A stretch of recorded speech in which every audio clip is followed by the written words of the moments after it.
शिष्य की कहानी। Gautam Buddha motivational story in Hindi.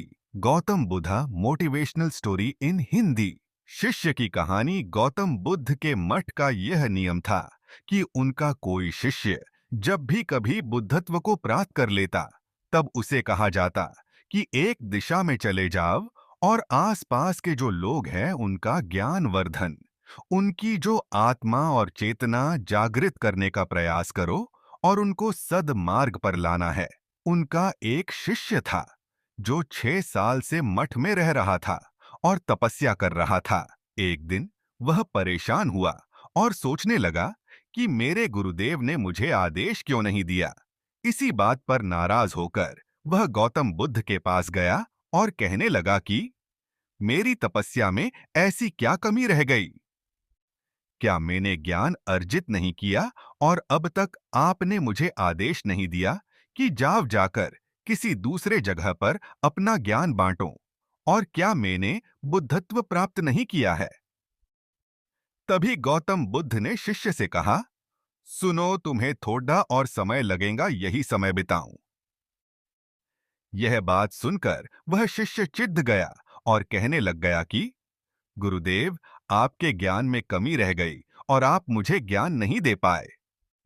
Gautam Buddha को लगा कि ये समझेगा नहीं और कहा, ठीक है, कल सुबह पूर्व दिशा में एक गांव है, वह जाना और वहां से भिक्षा लेकर आना और अपना पूरा दिन वही बिताना और कोशिश करना कि वहां के लोगों को थोड़ा सा ज्ञान बांटना और आकर मुझे बताना कि अनुभव कैसा रहा।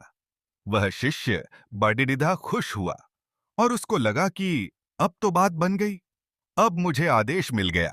और वह दूसरे दिन सुबह पूर्व दिशा की उस गांव में चला गया और शाम में जब वापस आया तो हाथ में पट्टी बंधी थी और हाथ पैरों पर चोट निशान थे। ये देखकर गौतम बुद्ध ने उस शिष्य से पूछा कि ये क्या हाल कर लिया। तब उसने बताया कि आपने मुझे कैसे गांव में भेज दिया और वहां पर जब मैंने भिक्षा मांगी तो लोग मुझे डांटने लगे और भगाने लगे। एक व्यक्ति सिर्फ वहां पर मुझे भिक्षा दी, वो भी जमीन पर फेंककर, और कहा कि ले जाओ इसको। इतने बुरे गांव में आपने मुझे ज्ञान बांटने के लिए भेजा। अब आप मुझे कल किसी और गांव भेज देना, मैं जाकर के ज्ञान वहां देकर आता हूं। गौतम बुद्ध यह सुनकर थोड़ा मुस्कुराए और उन्हें तो पता था कि ये कुछ कर नहीं पाएगा, और कहा कि ठीक है, अगले दिन तुम किसी और गांव जाना, लेकिन एक दिन के बाद जाना और एक दिन मठ में रुके रहना है।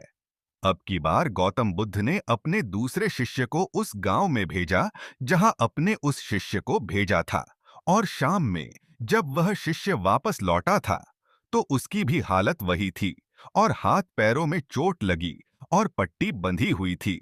गौतम बुद्ध ने पहले वाले शिष्य के सामने दूसरे शिष्य से पूछा कि हुआ क्या था। तब उसने कहा कि जिस गांव में आपने मुझे भेजा था, वह के लोग बड़े डेढ़े भोले भाले हैं। भिक्षा दे नहीं रहे थे और एक व्यक्ति ने मुझे जमीन पर फेंक कर भिक्षा दी और मैंने उसे स्वीकार कर लिया और उसे आशीर्वाद दिया कि तुम्हारा कल्याण हो। तो वह व्यक्ति चौंक गया और कहने लगा कि आप गजब के इंसान हो। मैं आपको जमीन पर फेंक कर भिक्षा दी और आप मुझे कल्याण हो का आशीर्वाद दिया। तब मैंने उसे कहा कि मैं अपना कर्तव्य निभाऊंगा और आप भी बड़े डेढ़े दानी हैं और आपने मुझे भिक्षा दी है। उसके बाद में जब वह से निकल रहा, तब मैंने देखा कि एक बच्चा बीमार था और मैं जंगल में गया। तब वहां से जद्दी बूटी लाने, और जब मैं लौट रहा था तब कुछ लोगों ने मुझे पगडंडी बेच लिया और पूछने लगे कि यह जद्दी बूटी कहाँ लेकर जा रहे हूं। तब मैंने उनसे निवेदन किया कि मुझे छोड़ दो, खाद दो, एक बीमार छोटे बच्चे की मदद करनी है, और तब उन्होंने मुझे छोड़ रहा था साथ दिया। जब मैं गांव में वापस आकर उस बच्चे की मलहम पट्टी कर रहा था तो तभी गांव वाले मुझ पर हमला करने लगे। तब उस दानी व्यक्ति ने, जिसने मुझे जमीन पर फेंककर भिक्षा दी थी, उसने गांव वालों को रोका और कहा कि यह ठीक व्यक्ति है और इसे अपना काम करने दो। जब मैंने जड़ी बूटी लगाई तो बच्चा ठीक हो गया और सब मेरे लिए तालियां बजाने लगे। सभी गांव वाले कहने लगे कि कल फिर आएगा।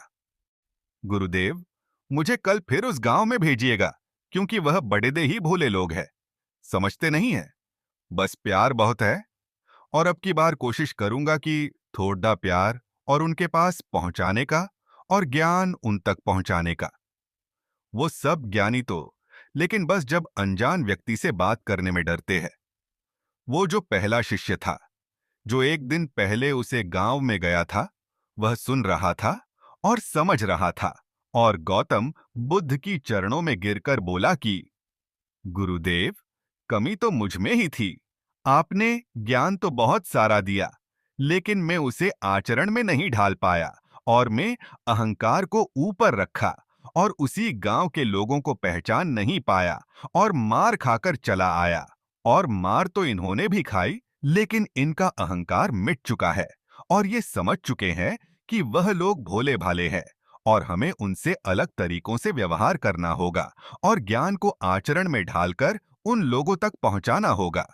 सीख: अच्छा इंसान बनने पर ध्यान दीजिए, अच्छा समय अपने आप चला आएगा। हम अच्छा समय लाना चाहते हैं, लेकिन अच्छा इंसान नहीं बन पाते हैं, और सारी गडी डी ढेबडी डी